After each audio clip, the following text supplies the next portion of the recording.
Hi మామ, last వీడియోలో నేను చెప్పినా కదా, నేను మనకి ఈరోజు ట్రావెల్ ఉంది, నైట్ ట్రావెల్ చేయాలి అని చెప్పి. ఇంకా రూమ్కి వచ్చి మొత్తం లగేజ్ సర్దుకొని నెల్లూరు వెళ్తున్నాను. కొన్ని వర్క్స్ ఉన్నాయి.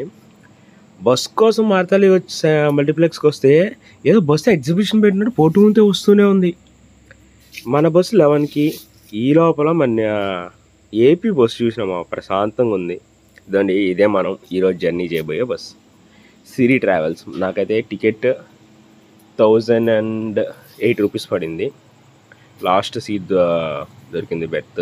ఓకే, కళ్ళు మూసుకొని తెరిచే లోపల కరెక్ట్ 2 గంటలకి కాఫీ బ్రేక్ అని ఆపాడు. మేఘాల మీద వచ్చాడు. ఏం వచ్చాడు భయ్యా అసలు. నాకు ఈ స్పీడ్ చూస్తే కలేజాలో మహేష్ బాబు డైలాగ్ గుర్తొచ్చింది, ఏం పరిగెత్తారా గోవర్ధన అని చెప్పి. మొత్తానికైతే ఎర్లీ మార్నింగ్ 6 కల్లా మన ఊరికి ఎంటర్ అయిపోతున్నాము. ఇంకొక ఫ్యూ మినిట్స్లో దిగేసి ఈరోజు సాటర్డే కొన్ని వర్క్స్ చూసుకొని రేపు నైట్ మళ్ళీ రిటర్న్. దిగిన కొంచెంసేపటికి మా బావగాడు వచ్చి నన్ను పిక్ చేసుకున్నాడు. అసలు నాకు ఈరోజు ఏం వర్క్స్ ఉన్నాయి, అసలు నెల్లూరు ఎందుకు వచ్చాను నెక్స్ట్ వీడియోలో చూద్దాం. బాయ్.